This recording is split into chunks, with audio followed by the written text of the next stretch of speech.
since bit 2 people. Has it been reported? No. Really?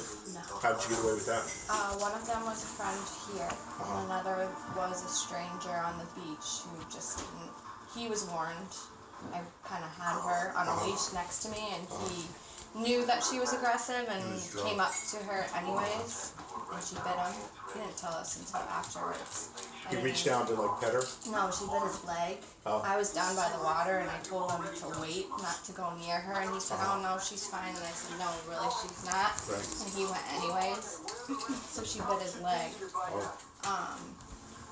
But so far those are the only two. But he didn't report that? No. Oh, he got lucky. Yeah. It wasn't like a real bite. It looked more like a. Yeah, it doesn't matter. Enough. Yeah, it doesn't matter. Right. Yeah. And it Okay. can't happen again. Yeah, it can. And like I said, you got lucky because really it's a one-strike situation with most animal controls. You get bit, you get written up, bite again, the dog is put down. So, you Right, in a way, you there's did no get lucky. leeway, But yeah, yeah. there is no. And her vet's yeah. already forewarned me. She said, it hadn't happened. This is before she had bit anyone. She said, I just want you to be prepared. So are you nervous right now when she's coming up to me right there? I Yes. saw you get really Yes. nervous right there. Okay. And I know that she feeds off of me. I'm Yeah, a yeah. very anxious person anyways. Okay. Okay. So I know that actually the guy that she had bit on the beach, he had a German Shepherd who she bit first. Oh. Okay. And I don't like German Shepherds. I was attacked by a German Shepherd when I was little. So I don't know if in that instance she just kind of fed off of me. Yeah, sure. Because all of a sudden you've developed a certain category of what dog prejudice. Because you had an incident. Now all German Shepherds aren't bad, but we couldn't convince you of that because Right. you've already had some really hard time with one. Right. She's also, like you said, with playing with toys and stuff, she's a hunter. I mean, Yeah, sure. anything and everything Yep. she will run after, get. Walk first. I just want to see how they're walking, and One next to each other or one? it doesn't matter. Doesn't matter.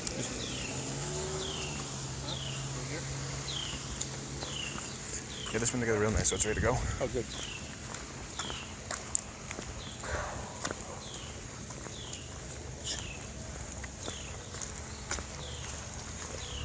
It's got a long body, so I Yeah, long nose. I was trying to find that video of my buddy's dog. Oh, the one that he plays with? Yeah. Uh huh. You know what I mean? Yeah. Wants to. Yeah. It's cool. Yeah. The more I give him, Yeah. And we'll show you, and we'll tell you why when we get back. you see something. Yep.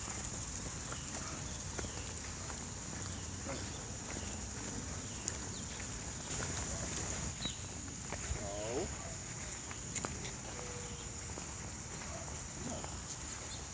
See that? You see, this is why.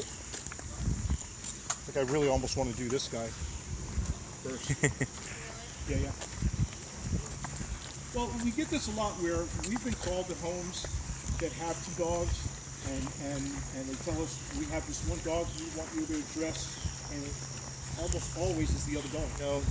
Some in there, right there, so that when I 2 give, fingers. Yep. So that when I give a correction, when it's loose, when I give a correction, it'll go like that. See that? That's the correction. That's the release. Okay. That's his correction. That's the release. So I'm gonna ask Otis to sit down. Otis, sit.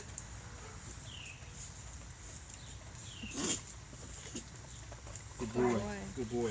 So as soon as he gives me what I want, I'm gonna release any tension. Okay. Now, he might make a little noise, but believe it or not, this is not choking him. So, and I tell people to do this all the time. If you go like this around your neck and squeeze right there, it won't choke you. You can still breathe. Just when you go like that, put it around your neck right there, that's going to choke you. Gotcha. So this is Just more uncomfortable than right. anything. Right. It's just and sometimes what'll happen, the dog will say, "Hey, if I make this noise, will it stop?" They're very manipulative, actually. So he's going to find out a way sometimes. If he feels like I'm in control of him all of a sudden, what can I do? Get himself out of Right, it. to get him out, get him out of that. So we're going to go for a walk with this guy first. You can bring her too. You can bring her too. Come. Oh. There we go. So that's normal. He's actually saying, hey, I've never had anybody really controlling me. Oh, see that? No, don't say anything. Hey. Hey. Come. Hey. Come. Hey. With me. With me. Good boy. With me. Hey. Hey.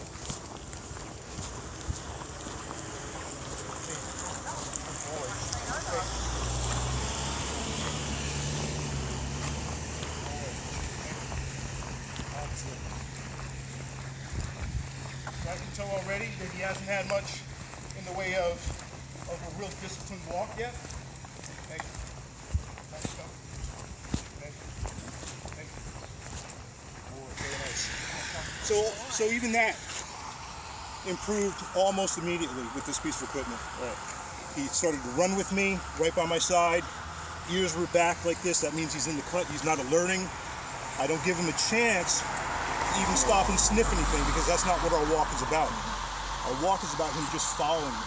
Okay. So if I know he's already peed and he's already pooped, there's no stopping for him. He doesn't get to stop and smell.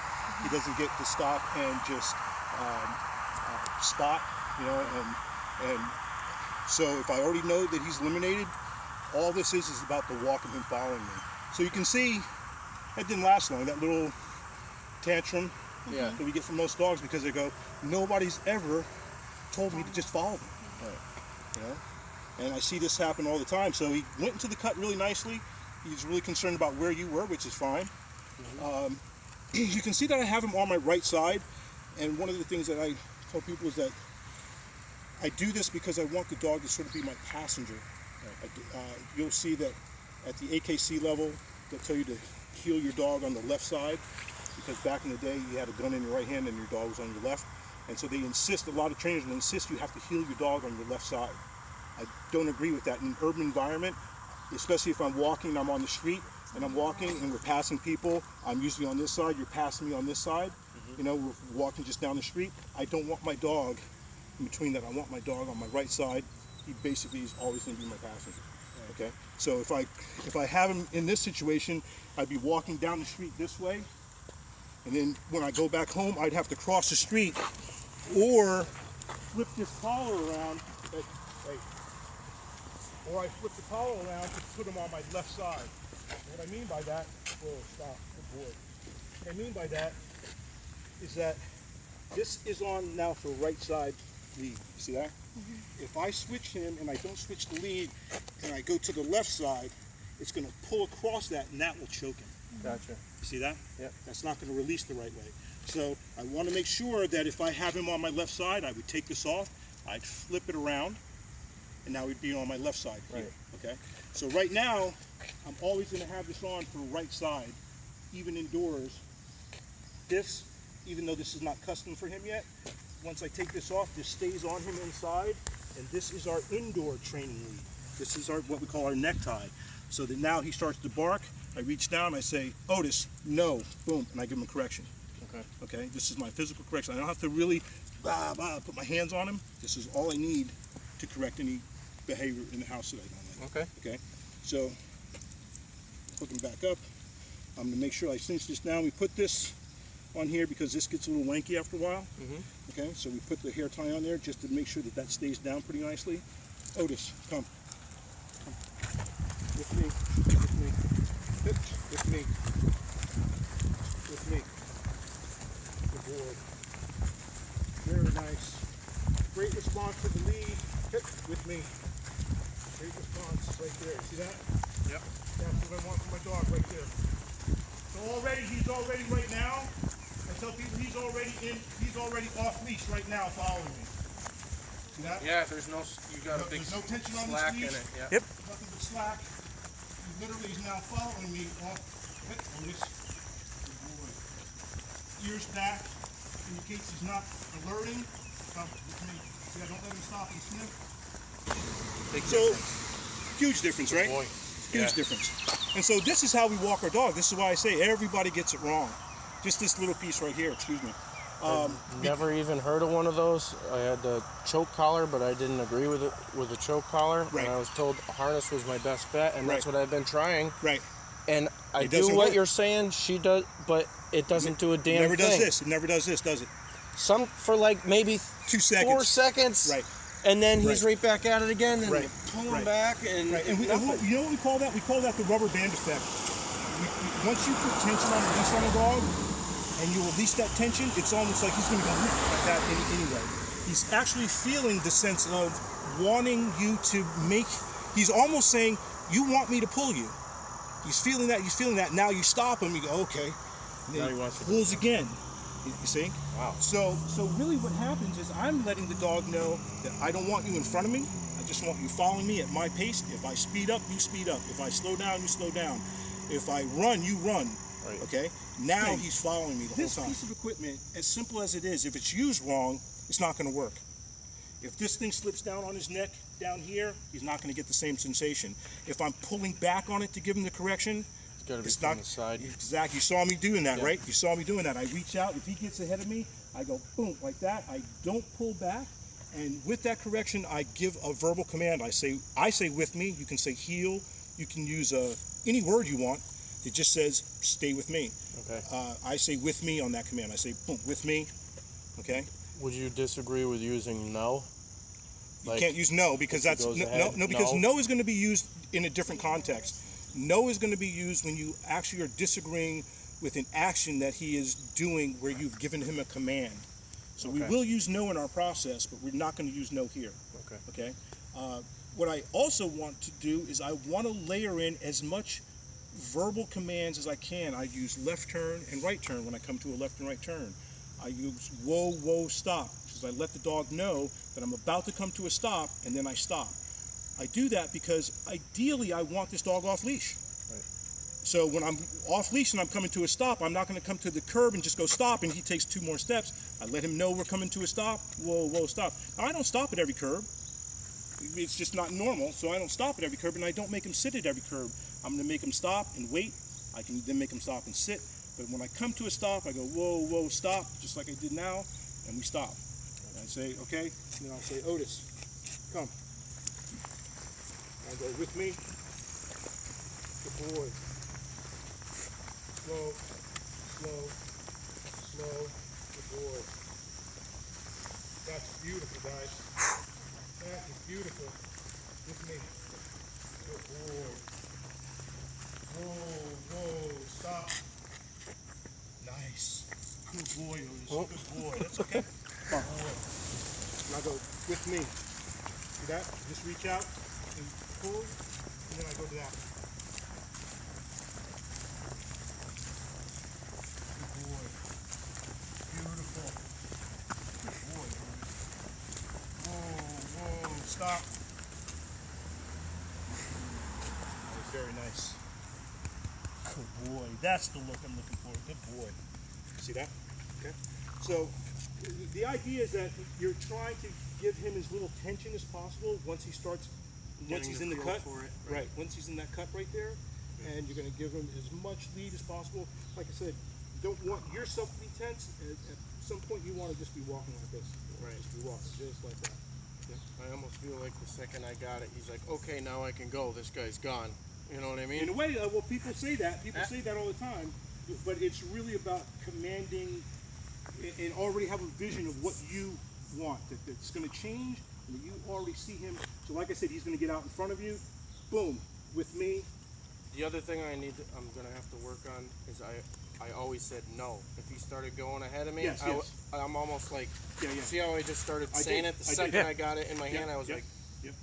so I'm gonna Yeah. try to use Yeah. with me instead. Try, That or way. you could use heel, or you could, or just use another verbal, which is hey, or huh, or Okay. anything like that. Just don't say no Okay.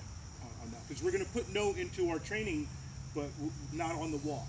Okay. Okay. All right. All right.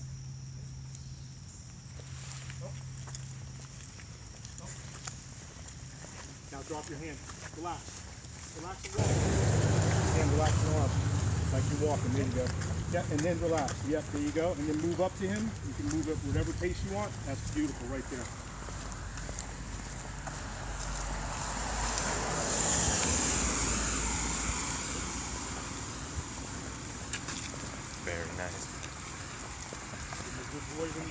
that. Good. You say ignore for that, like he starts to fixate on something, that's too far. So here's what you can do. I'll say, Otis, if he gets too far ahead of me, I can reach out like this. Hey. And then come back to that. See that? Nose up. Okay. So, like that. Here's what we're going to do for this. So if I see that he may be fixated on something right there, that he almost couldn't ignore, I'm going to go back to that spot and walk past it again. See if he goes for it again and then try to correct him. Yep. Then go for it. Off. So same thing. You're going to see that I put this on for right side. Okay. I'm putting it right up behind her ears, right up underneath her chin. I'm going to cinch this down. See where that falls on her? That's pretty nice. Yep. Yep. Well, what's nice is that dog that's barking in the house, they're not reacting to that. That's pretty nice. That's a good sign. I was just saying to him when they walked out of the house, I said, she didn't look at anybody else but that guy. That was it. She just followed Good guy. him to the truck. Followed her eyes to him. Well, you know But what she would didn't be a react to great, I mean, he's a fireman, right? What's going to be part of your training is you're going to take her over to the firehouse. Okay? Nothing but guys over there, I take it. All guys. All guys, right? One woman. Right? That would be a beautiful spot to start putting her into an environment where she's uncomfortable, that I can start to work her through that, because there's nothing but guys there. Nothing but big, strong guys that, that she might feel some way about, but we're going to let her know, you can't feel this way anymore, okay? Brent, come. She gave me the look already. Wow.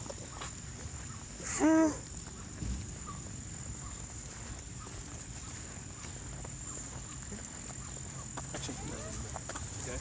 So, without being a dick, what I would normally do is I would follow that guy. Okay, if I knew that my dog reacted that way, I would follow that guy without, being a nuisance, and just to get my dog used to being around that. Okay, but like I said, that guy needs our help more than anything. That guy needs our help, but he thinks that that's the normal way for you to walk your dog. That's just a normal thing for him now. That's his world. Right. Puts a harness on him, gets pulled down the street, he barks at every other dog.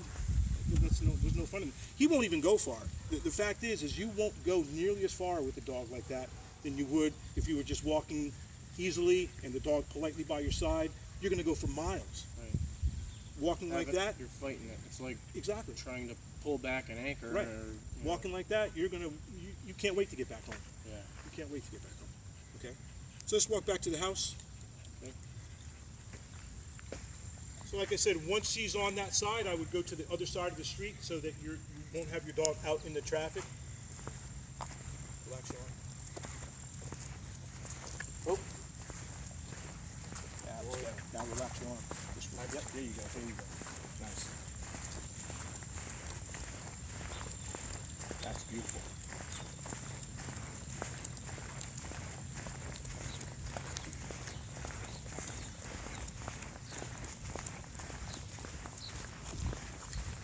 Keep it verbal, that ears are up too much, ears are up. Still on alert, she's not following me yet. Still on alert.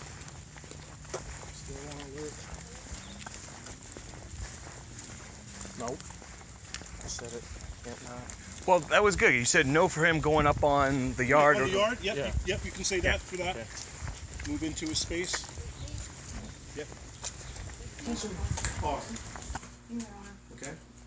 So, this is nice. So what I'm going to do is the eating protocol starts like this. I'm never going to feed him by putting the bowl down and letting my dog go at the food. Okay. I start out by always putting the bowl between my legs, between my feet like this, off. Between my feet like that, and I'm going to control this situation first. Okay. You can look at it, you can smell it, he knows it's there, but this food is mine. I'm letting him know that this food is my food right now. Okay? I'm going to share it with him, but it's not his food. Okay? So the first thing I do is I take this, and I'm going to say, Otis, eat. Off. I give him the off, and then I give him about 1 second, and then I pull him off the food. Okay? He's gonna look at it. Thank you. Thank you. Nice look. Up. Otis, eat. Eat.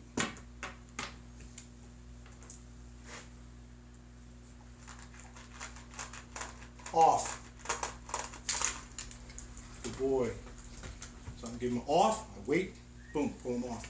So pretty soon, all I have to say is off, and he's gonna get off that food. He's not even gonna wait for the correction, okay? And then I wait. So ideally, what should happen is me feeding my dog should take about 15, 20 minutes, at least. Okay. At least, to get through this bowl of food. I'm gonna wait a little bit, and I'm gonna bring him back to the food again. He gets about 2 seconds on the food, I take him off. So right now, with our dog, I can, that was nice, nice response. I can actually I can actually put my food down in another room, off. I can put my food down in another room, say eaten off, and he's gonna respond without me even looking at him. So I put my food down, I put the food down, he waits, I say eat. I hear him eat, off, he comes off. I don't even have to be in the room with him now. No shit. Yeah, but it starts like this. It starts with him respecting just what he's doing right now. This is my food. I'll say, Otis, eat. Come, eat. I encourage him a little bit. Eat. Come. Good boy.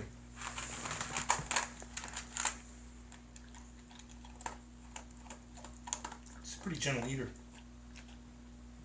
Otis, off. Good boy. And that was mine. Nice look. That was nice. Yeah. See? And now he can look at that food all he wants, and he knows that he's not going to be able to eat this food until I invite him to. Okay? And so really what this is doing is I'm gaining mental control over one of the most important aspects of his life, is food. Okay, now, your dog might not be food motivated for obedience, but they're going to want to eat at some point. And if you do the fasting part right first, I want my dog, when I first introduce this food to him, I want him to be hungry, I want him to eat. And especially stuff like That's part of why I feed her twice a day is because she doesn't really eat. yeah, because she's not hungry. So that's fine. Just Yeah, well, she needs to be fasted. Well, if she's already been eating twice a day and you've already fed her today, okay, I would give her at least a day fast, 1 day, you know, which means she's not going to eat until, not tonight, not tomorrow, but the next day, okay? Then when we put that food down, we're going to start with this feeding protocol right here, okay? Put the food between my feet, no matter what it is. I don't care if it's this right now. Once you guys see that video, it might not be this anymore, but you'll see.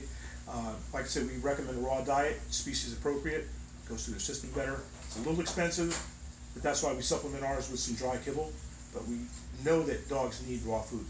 They need a raw diet somehow. As far as mixing goes, when you say mixing, can you put dry food and raw food Yeah. and mix? Yeah. Actually mix it, or Yeah, you mix it say up. No, I mix it up. raw food? No, Then dry no. We use a brand called Primal, and it's literally just raw meat. Okay. You know, it's kind of chopped up and cubed up. They have a freeze-dried version also, but I mix that in with the kibble, and that's what he gets. You can also mix in other proteins like raw egg. You can mix in some celery for the breath. You can mix in celery. You can mix in fruits, blueberries, strawberries. You can mix any of that in. Oil. You can mix in coconut oil for their coat. Every once in a while. Olive oil, or is that not a good one? Olive oil is not that great, I say, but coconut oil much better for them. Okay. So just a teaspoon of that once a week, you know, in with the food. But you can supplement other raw stuff in there. But like I say, if it was just kibble and I ran out of food that day, I'm gonna put an egg in there, put just some raw protein in there. You know, it's just some raw. I didn't realize it could be raw. I would like scramble an egg or two and try to mix it in with his food, but he would actually pick out the egg and leave the rest of the food. Sure. Yeah, so the egg is going to be mixed in all that, raw egg, just boom, like that. Anything that he's avoiding, if he doesn't eat and he's spitting stuff out, like we have dogs that at first they'll spit celery out. I go, well, he's just not hungry. The celery, most dogs will eat celery. They're not sure about the taste of it first, but if they're hungry enough, they're going to eat anything. They're going to eat anything you give them. And so celery, like I said, great for their breath. If you just even let them chew on some celery and they've got some bad doggy breath, it'll almost go away like that. But this is a really important process, the feeding process. I have found that I haven't emphasized this enough with people, and they don't follow through with this process, and they still have problems with their dog. So I go back to them, I go, well, are you doing the walking? Yeah, we're doing the walking, great. Are you doing the feeding right? Well, you know, da, da, da. I go, well, what? Well, not really. We, you know, kind of put it down, da, da, da. It's not working. Dedicate the time to it. Yeah. And so, like I said, you're gonna eat with your family. You're gonna want to sit down and eat with your family. This is your family. I really look at it like that. I'm sitting down and I'm eating with my dog. Sometimes I'll have a meal while I'm doing this with my dog. That would make sense to In the do it beginning. that way. Sure. I'm eating. I tell him to eat and go off his food while he's watching me eat. We're having a meal together. You know, if I'm controlling his pace while I eat my food, great way to start that sort of eating relationship with your dog. You know, also, it's a great way to start your dog knowing that when you put food down, whether it's a plate of your food or his food, he can't go at it unless he's asked to. So I could put a sandwich down, and I know that my dog's not going to go after that sandwich now. You know, and you can start doing that, even stuff like that, as part of the training. I'll put a sandwich down in the beginning just to see if he goes after it. I make the correction, boom, he stops doing that. But this piece, huge. The walking piece, huge. That's how we start everything. The next phase is your down stay, which is real obedience. If you can't put your dog in a down stay, walk away from him, come back, or call him from that position. I don't care what you've done with your dog, it's a waste of time. So if your dog still gives paw, I say, oh, my dog rolls over. I don't care. It's not doing anything. My dog gives paw. I don't care. You've wasted a lot of time if your dog can't go down and stay there for you. And so that's the next phase. When we do our follow-up, we're going to introduce you to the downstay with the one lead. Like I said, I think we're going to have to meet you guys at Stotter's Neck probably in Hingham. It's a great dog park. It's a little far away from you guys, but you know, Make a day of it. Yeah, make a day sure of it. We have the day off or something. Yeah, make it a trip, and then you can replicate all that within your area and dog park in your area, so that you're really comfortable with what's going on with the dog in your area, dog parks. I'm sure there's got to be some that are close by, like you said, and that's how it starts. Okay.